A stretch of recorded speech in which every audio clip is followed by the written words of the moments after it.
Bonjour à tous. Comme vous l'avez vu, nous allons parler de théories sur Has-Been Hotel, la série animée de Viv Zip-Hop.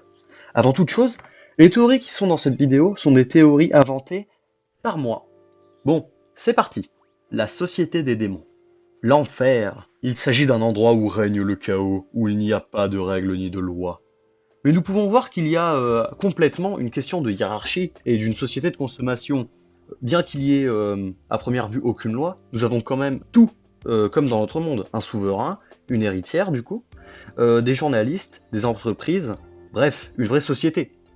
Nous n'avons pas encore assez de détails sur ce monde, mais je pense que la série représente les plus puissants démons en référence à notre société.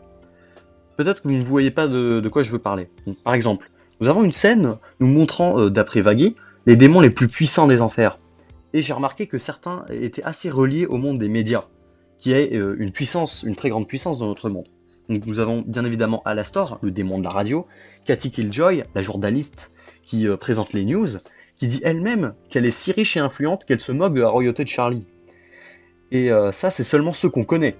Dans la scène dont je vous ai parlé, nous pouvons voir un démon ayant des masques de théâtre, symbolisant peut-être les arts de scène, ainsi qu'un démon ressemblant à un cliché d'acteur qui symbolise la célébrité, et enfin un démon écran, avec le signe du Wi-Fi, peut-être référence à Internet. Bref, de grandes puissances dans notre monde. Bon, après, c'est les théories d'un gars qui a quitté Has-Been Hotel et qui est donc peut-être dans la surinterprétation. Mais bon, c'est des théories, c'est ni vrai ni faux, et on n'a pas terminé. La purge. Ah, la purge, que de mystère. Elle n'est jamais montrée, seulement évoquée et montrée de manière indirecte. J'ai eu pas mal d'idées concernant cette purge. D'abord, la série commence juste après la fin de la purge. Ensuite, nous savons qu'il y en a une tous les 1 an pour nettoyer les enfers. Et la seule personne qui veut arrêter ça, bah, c'est Charlie. Les autres, ils s'en foutent, hein. Donc la théorie. Quand j'ai réfléchi sur le sujet, je me suis dit, comment se passe la purge? Au début, je pensais que c'était comme dans American Nightmare. American Nightmare. Chaque année, pendant une nuit, toutes les lois sont abolies et tous les crimes deviennent légaux.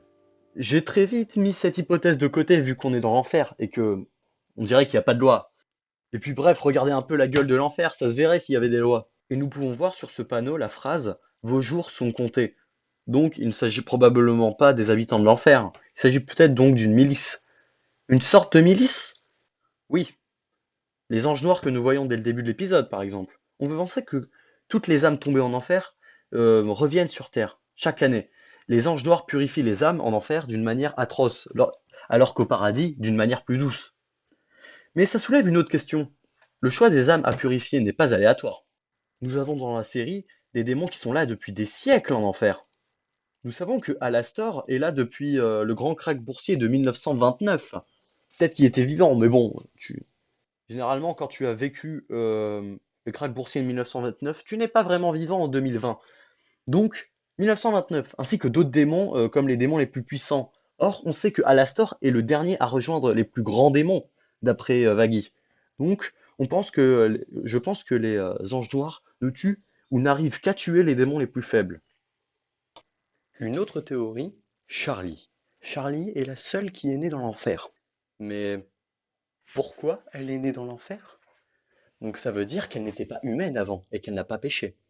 C'est pour ça qu'elle est la seule à avoir, disons, une bonne conscience.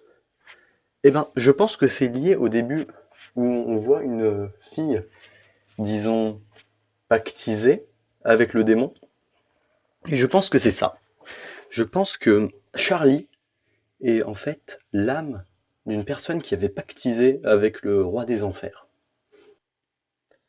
Bon, je vais terminer maintenant. J'ai d'autres idées sur ce monde, mais je vais laisser la place aux autres. Et surtout que je les garde pour les complexifier avec le temps. Si vous avez des théories, n'hésitez pas à me le dire en commentaire. J'aimerais bien les lire, même si c'est peu probable que beaucoup de personnes tombent sur cette vidéo, hein. Et sur ce, au revoir.